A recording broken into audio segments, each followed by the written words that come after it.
Olá, meu nome é Nicolas, em nome do nosso grupo eu vou apresentar o nosso código de Python. O nosso sistema tem como objetivo ajudar as pessoas que têm diabetes.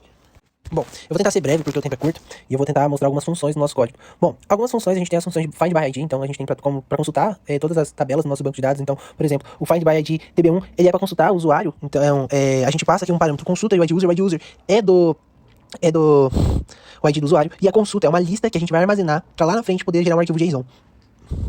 Bom, todos os Find by IDs praticamente vão ser iguais. Repare que a gente passa com um parâmetro ID user, que é o ID do usuário, que lá quando ele fizer o login, ele vai gerar, né, e a gente vai pegar, trazer pra cá. Primeiro a gente faz a nossa conexão com o banco de dados, depois a gente fala a tabela que a gente quer acessar. Repare que eu coloquei entre parênteses o ID user, pois é o ID do usuário que a gente quer, né.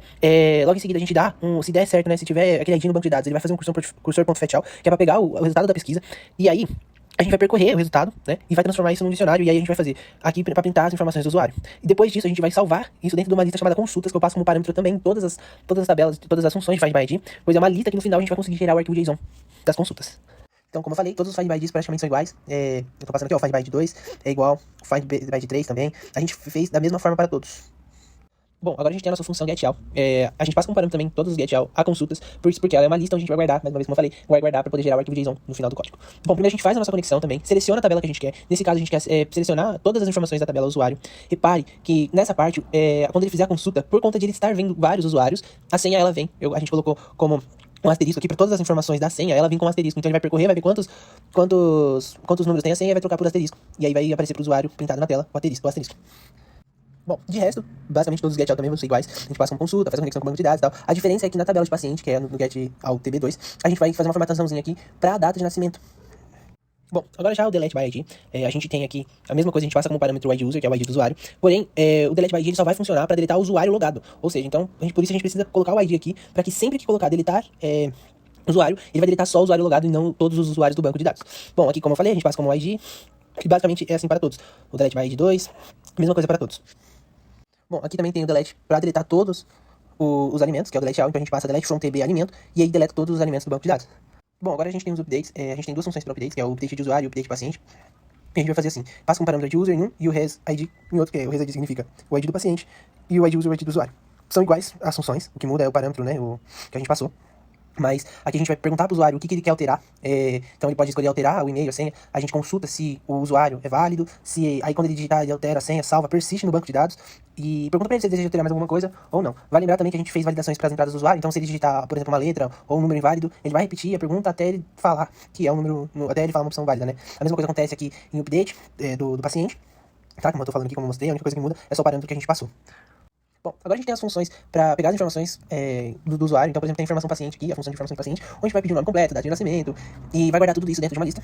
E aqui a gente tem a informação refeição, que é basicamente a mesma coisa, porém esse aqui é mais legal porque a gente teve que fazer umas continhas. Vamos lá. Aqui a gente pega e passa uma lista de 10, na verdade uma opção de 10 alimentos para ele, né, para o usuário. E repare que a gente tem aqui o result, a gente faz uma consulta para saber qual é o parâmetro de insulina do usuário. Ou seja, lá no cadastro, quando ele cadastra o perfil, ele fala, minha insulina é 12, por exemplo. E aí a gente vai fazer a conta baseada na insulina do usuário, tá? Aí o que acontece? Vamos lá. Aqui a gente, por exemplo, vou pegar o exemplo do arroz. O usuário vai falar que ele comeu arroz, a gente vai falar a quantidade em gramas de arroz. Ele vai digitar aqui, a gente vai fazer o carboidrato, que é a gramas que ele colocou, tá? Versus 0,26, que é quanto tem de carboidrato por grama de arroz. E aí a gente vai fazer uma divisão, que é o multi, que seria o tanto de carboidrato, né, que tem no arroz, né, dividido pela consulta. Que essa consulta é o valor da insulina que o usuário colocou. E lá no final, após tudo isso, ele vai perguntar se ele deseja adicionar mais alimentos e tudo mais. E aí lá no final, depois, ele vai somar o multi, então sempre no final vai somar o multi, né, que é o tanto de carboidrato que ele consumiu naquela refeição, e o tanto de insulina que ele tem que tomar, que é o div. Então, sempre, para fazer essa conta, é o carboidrato dividido pela quantidade de insulina que ela toma por carboidrato, tá? E, bom, essa função é isso, depois a gente guarda tudo dentro de info-refeição, né, dessa lista, e que vai ser passado como parâmetro para inserir no banco de dados. Aqui a gente tem os inserts, né, então, as funções de insert, aqui o insert login, basicamente todas as funções são iguais. A gente tem um insert login aqui, que vai passa um parâmetro cada de usuário, cada de senha usuário e o LGI. O LGI, ele é quando o usuário é inserido, né, quando cadastra um paciente, ele gera um ID, e esse ID a gente passa como LGI, guarda, né, como LGI e retorna, né, a gente retorna no insert paciente, porque eu vou mostrar pra vocês, a gente retorna ele aqui no insert paciente LGI, e a gente usa ele no usuário, no insert de login, porque no banco de dados, o usuário ele tem um paciente, então ele precisa ter o ID do paciente passado aqui, ok? Mas as funções basicamente são a mesma, a gente pega, passa como parâmetro e usa os parâmetros aqui dentro do cursor execute.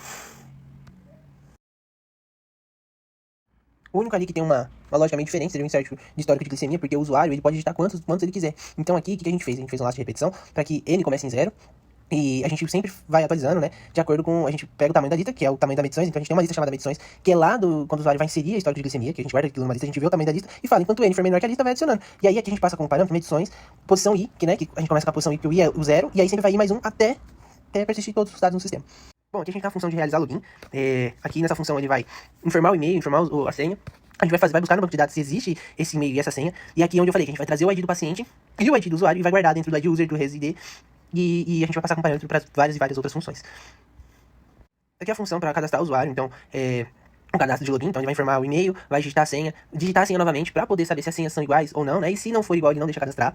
E caso ele for igual, né, ele usa a função, chama a função insert login para poder fazer o cadastro, né, para persistir esses dados lá no banco de dados. Bom, agora a gente tem as funções de menus, né? A gente tem o menu login, que é basicamente para perguntar para o usuário se ele vai fazer o login ou ele vai se cadastrar. E caso ele escolha se cadastrar, a gente vai chamar a informação de paciente primeiro, então a gente vai cadastrar o paciente, vai pegar as informações do paciente, depois vai inserir essas informações no banco de dados através da função insert paciente, depois vai chamar a função cadastro login, que vai inserir a função, vai inserir o cadastro dele também no banco de dados. Logo após feito isso, ele vai voltar para o menu para poder efetuar o login. Bom, agora a gente tem o nosso menu principal. Nesse menu principal aqui, a gente vai fazer, a gente passa um parâmetro o ResID e o ID user, né? Como eu falei, é o ID do paciente e o ID de login do usuário. Aqui a gente passa com as opções, o menu, né? A gente passa o perfil, a gente tem a opção de entrar no perfil, no paciente, refeição, histórico de glicemia. E aí a gente passa aqui como a gente faz uma repetição para saber qual é a opção que ele escolheu e o if, né? E caso ele escolha a opção, por exemplo, de paciente, ele vai chamar a função tb1 e assim por diante. E aí após ele vai, caso ele escolha a função, caso ele deseja sair do sistema, depois que ele vai falar assim, você deseja gerar os arquivos JSON das suas consultas, então se ele fez consultas no banco de dados, ele vai gerar um arquivo JSON com as consultas. Caso ele não faça alguma consulta, a lista for vazia, ele não vai gerar o JSON. Então aqui, por exemplo, o menuzinho do TB1, né, caso o usuário deseje entrar nas opções que tem para o perfil, ele vai ter que verificar, consultar as informações do usuário, né, então ele vai lá olhar, vai chamar a função find by ID, pesquisar os usuários do getAll, atualizar as informações do update e deletar também. E aí ele tem a opção de voltar. Como eu falei, todas as funções praticamente são iguais, eu vou passar aqui para vocês verem. Todas a gente fez a validação de entrada de parâmetro do usuário, né, então o usuário digitar qualquer número inválido ou qualquer letra, o código vai voltar para ele poder digitar novamente até digitar uma opção válida. Bom, aqui a gente tem a nossa função salvar em JSON, né, essa função basicamente ela vai pegar a lista de consultas e ela vai salvar dentro de um arquivo JSON. Depois a gente tem a função de baixar o JSON, que aí a gente vai chamar a função de salvar o JSON dentro do baixar, né? Caso o usuário escolha lá baixar o JSON, ele vai vir aqui, vai chamar a função baixar JSON, que vai chamar a função de salvar JSON, e aqui a gente passa do usuário para que abra uma pasta, quando ele clicar, né, abra a pasta do Explorer dele, né, do computador, para ele selecionar onde ele quer salvar o arquivo. E aí ele digita o nome do arquivo também, e ele salva esse JSON dentro do arquivo. Aqui também a gente tem o Web Browser Opener, né, que ele vai abrir o caminho do destino, assim que salvar ele vai abrir, por exemplo, aqui no meu caso, abre no VS Code, ele abre aqui dentro do VS Code. Bom, lembra que eu falei que o usuário iria cadastrar o histórico de glicemia lá em cima, que a gente tá falando do insert, que eu falei que a gente fez uma loja pra ficar contando e tal, tudo mais. É nessa função aqui que a gente vai pegar aqueles dados. Bom, aqui a gente chama o cadastrar medições, e aí, enquanto o usuário for true, ele vai pedir o valor pro usuário. Caso o usuário digite um valor inválido, né, por exemplo, o A, ele vai ser falso e ele para, acabou ali, ele vai acabar a medição, ele vai pegar aqueles valores e vai guardar tudo dentro da lista de medições. Por que a gente faz isso? A gente tem a função mostrar gráfico, e esse gráfico é um gráfico que a gente fez na matéria de IA. Ele tá integrado tanto no nosso código de front, né, e de Python, porque ele vai mostrar pro usuário se ele tá dentro do limite da diabetes ou não. Por exemplo, ele é diabetes tipo 1, e ele tá lá, colocou lá o histórico de diabetes, de insulina e tal, e aí a gente vai mostrar pra ele que ele tá abaixo, por exemplo. Bom, aqui a gente tem a função info.json, que é pra poder guardar, criar a lista, consultas, né, pra poder salvar as coisas depois. Bom, eu vou mostrar o código bem rapidamente, não vou mostrar todas as validações, não vou mostrar tudo por conta do tempo, já me estendi bastante, mas eu vou mostrar bem rapidamente, mais ou menos, o que o nosso sistema tá fazendo. Mostrar o gráfico e mostrar baixando o arquivo JSON. In the sky, gazing far into the night, I raise my hand to the fire, but it's no use, 'cause you can't stop it from shining through. It's true.